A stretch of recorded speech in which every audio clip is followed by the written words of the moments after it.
बिस्मिल्लाहिर्रहमानिर्रहीम रब्बिश्रह ली सदरी व यस्सिर ली अमरी वहलुल उक़दतम मिन लिसानी यफ़क़हू क़ौली रब्बि ज़िदनी इल्मा। अस्सलामु अलैकुम व रहमतुल्लाहि व बरकातुहू। स्टूडेंट्स, आप देख रहे हैं एंटस वर्चुअल एकेडमी और मैं हूं मिसेस आयशा नबील। आज हम क्लास 7th की बुक का चैप्टर नंबर 5 स्टडी करेंगे। चैप्टर नंबर 5 का नाम है एक्सपोनेंट। और एक्सरसाइज शुरू करने से पहले हम थोड़े से लॉज पढ़ लें। एक्सपोनेंट में सबसे पहले तो स्टूडेंट्स आपको ये पता होना चाहिए कि एक्सपोनेंट होता क्या है। स्टूडेंट्स, इसमें ये a जो है ये बेस है और ये जो 2 है ये इसकी या तो पार कहलाती है और या फिर हम इससे एक्सपोनेंट कहते हैं। This part is actually called exponent, right.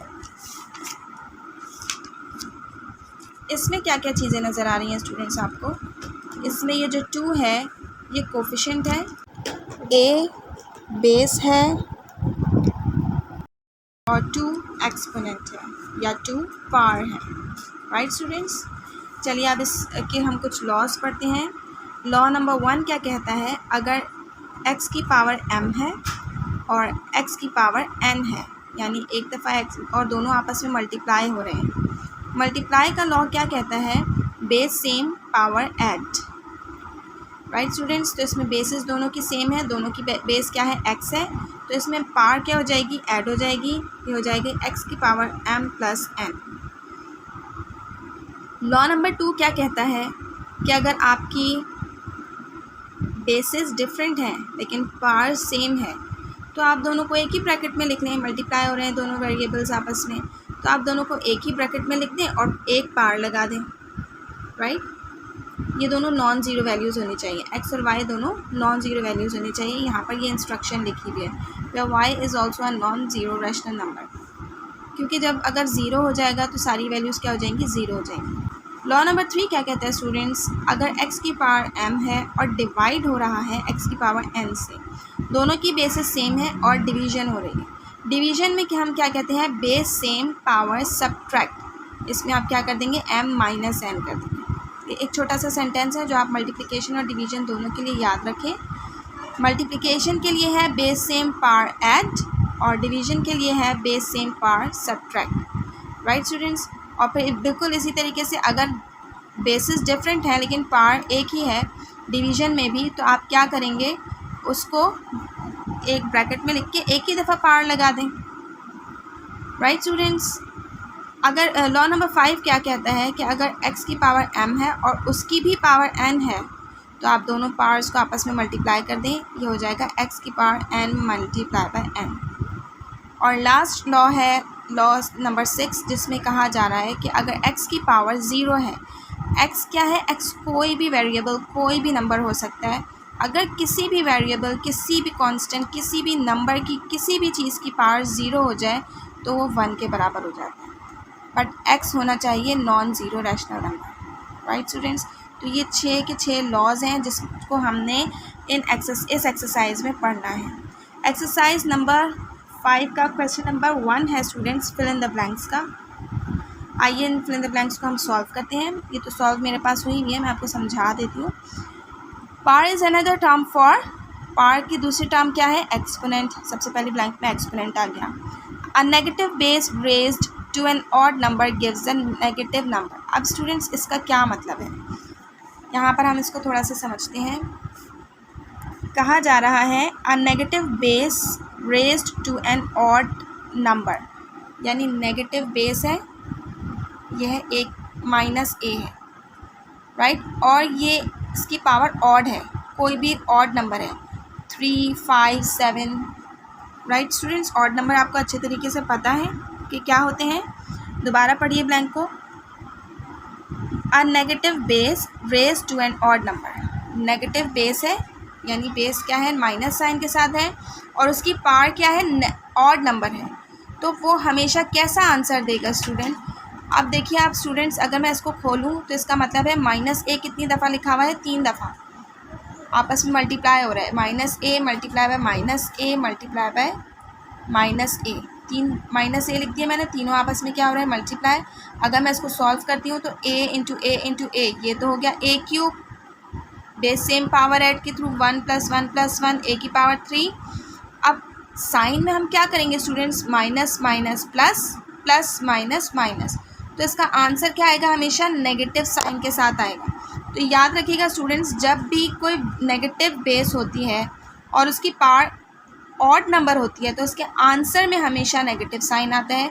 बिल्कुल इसी तरीके से अगर नेगेटिव बेस है लेकिन पावर इवन है, पावर क्या है, इवन है, उसकी एक्सपोनेंट या पावर क्या है, इवन है, तो उसका आंसर हमेशा पॉजिटिव में आएगा।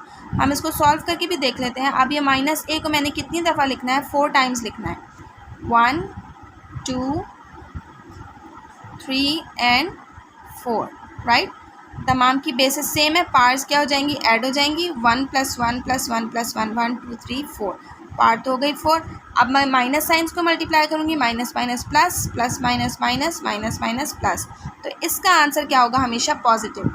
तो नेगेटिव बेस में अगर पावर इवन होगी तो आंसर हमेशा पॉजिटिव के साथ आएगा, और नेगेटिव बेस में अगर पावर ऑड नंबर की होगी तो आंसर हमेशा नेगेटिव आएगा। अब चाहे ये पावर जितनी भी बड़ी हो, इवन की भी और ऑड की भी।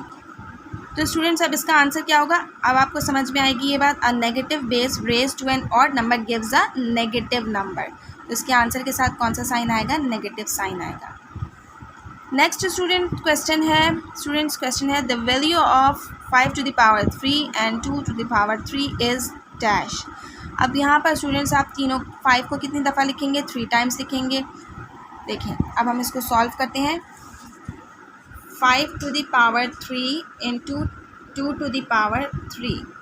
5 to the power 3 का मतलब क्या है, 5 3 टाइम्स मल्टीप्लाई हो रहा है, राइट स्टूडेंट्स। और 2 to the power 3 का क्या मतलब है, 2 3 टाइम्स मल्टीप्लाई हो रहा है।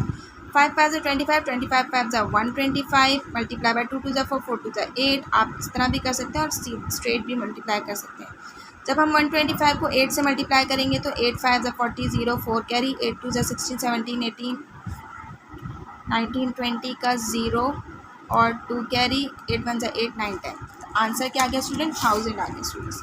तो ये हमारे पास इसका आंसर क्या हो जाएगा, the value of 5 to the power 3 into 2 to the power 3 is 1000। Next है if the bases are the same their powers are add, right students. ये हम पढ़ चुके हैं। लॉ नंबर कौन सा है, लॉ नंबर 1 ही है, bases are same powers are added.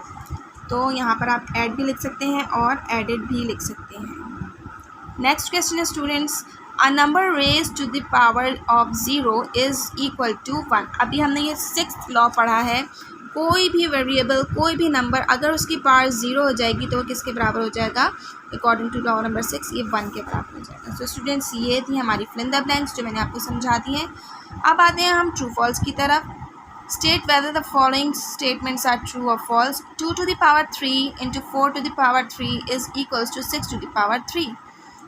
Students इसमें हमने मल्टीप्लाई करना होगा, 2 को 3 टाइम्स मल्टीप्लाई करना होगा, 2 2 = 4, 4 2 = 8, राइट। इसका आंसर आ जाता है 8 हमारे पास। अब 4 को 3 टाइम्स मल्टीप्लाई करिए, 4 4 = 16, 16 4 = 64, ये 64 आ गया। 64 को 8 से मल्टीप्लाई करिए, 64 मल्टीप्लाई बाय 8, 8 4 = 32, 2 3 कैरी, 8 6 = 48, 49 50 51, तो ये आ गया 512। क्या 6 की पावर 3 के बराबर है? अगर हम इसको 6 को 3 टाइम्स मल्टीप्लाई करें, 6 6 = 36, 36 6 = 6 6 = 36, 6 3 कैरी, 6 3 = 18, 19 20 21, 216 आ रहा है। जबकि अगर मैं इसको सॉल्व करूं 2 to the power 3 into 4 to the power 3 को, तो उसका आंसर तो आ रहा है 512। तो इसका मतलब है ये स्टेटमेंट क्या हो गई, ये क्या हो गया, फॉल्स हो गया। नेक्स्ट क्वेश्चन है -3 की पावर 5 डिवाइडेड बाय 3 की पावर 4 इज इक्वल्स टू -3। अब स्टूडेंट्स इसको आप वर्बली भी सॉल्व कर सकते हैं। कैसे वर्बली सॉल्व करेंगे हम, देखें 3 और 3 बेसिस सेम है, माइनस हम थोड़ी देर के लिए भी अलग कर लेते हैं। 3 और 3 बेस सेम है, राइट। बेस सेम होती है, पावर सब्ट्रैक्ट हो जाती है, 5 में से 4 माइनस किया 1, राइट, यानी 3 की पावर 1। और जब मैंने माइनस से मल्टीप्लाई किया तो -3 की पावर 1, और ये -3 की पावर 1 ही लिखा हुआ है, तो इसलिए ये क्या हो गया, ट्रू हो गया। The reciprocal of 2 to the power 4 is 4 to the power 2। 2 to the power 4 का रेसिप्रोकल होगा 1/2 to the power 4। ये नहीं होगा कि हम 4 की पावर 2 लगा देंगे, ऐसा नहीं होगा। तो ये स्टेटमेंट भी क्या हो गई, फॉल्स हो गई। अब स्टूडेंट्स नेक्स्ट नंबर 4 है 2000 की पावर 0 इंटू 1000 की पावर 0 इज इक्वल टू 1, जो कि बिल्कुल ठीक बात है, क्योंकि मैंने आपको बताया अकॉर्डिंग टू लॉ नंबर 6 जब भी किसी वेरिएबल या नंबर की पावर 0 हो जाती है तो वो 1 के बराबर हो जाता है। तो ये 2000 भी 1 के बराबर हो गया, ये 1000 भी 1 के बराबर हो गया, और जब 1 और 1 1 से मल्टीप्लाई हुआ तो 1 के बराबर आ गया। नेक्स्ट स्टेटमेंट है students 5 to the power 4 is greater than 4 to the power 5। अब इसको हमें सॉल्व करना पड़ेगा। 5 को 4 टाइम्स लिखें, 5 5 25, 25 5 125, 3 का तो आपको पता है। अब 5 मज़ीद 125 को 5 से मल्टीप्लाई कर लीजिए। 5 5 25, 2 5 2 10, 11 12 2 1 कैरी 5 625 आ गया। अब आप करिए 4 को 5 टाइम्स मल्टीप्लाई, 4 4 ज़ा 16, 16 4 ज़ा 64, 64 4 ज़ा 64 मल्टीप्लाई बाई 4, 4 4 ज़ा 16, 6 1 कैरी, 4 6 ज़ा 24 25, मज़ीद 4 दफ़ा 4 से मल्टीप्लाई करिए, 6 4 ज़ा 24, 4 2 कैरी, 4 5 ज़ा 20 21 22 का 2 2 कैरी, और 4 2 ज़ा 8 9 10 1024। तो इसका मतलब है 5 to the power 4 is not greater than 4 to the power 5। 4 की पावर 5 का आंसर ज़्यादा बड़ा आ रहा है, 1024 आ रहा है, जबकि 5 टू द पावर 4 का आंसर आ रहा है 625। तो इसका मतलब है ये स्टेटमेंट भी क्या हो गई, हमारी फॉल्स हो गई स्टूडेंट्स। क्वेश्चन नंबर 1 और 2 यहाँ पर अख्ताम को पहुँचते हैं। नेक्स्ट वीडियोज़ में आगे के क्वेश्चन सॉल्व करवाऊँगी। अपना रखिएगा ढेर सारा ख्याल। मेरे चैनल को लाइक सब्सक्राइब और शेयर ज़रूर करिएगा, और दुआ में याद रखिएगा। अस्सलाम वालेकुम वरहमतुल्लाहि वबरकातुहू।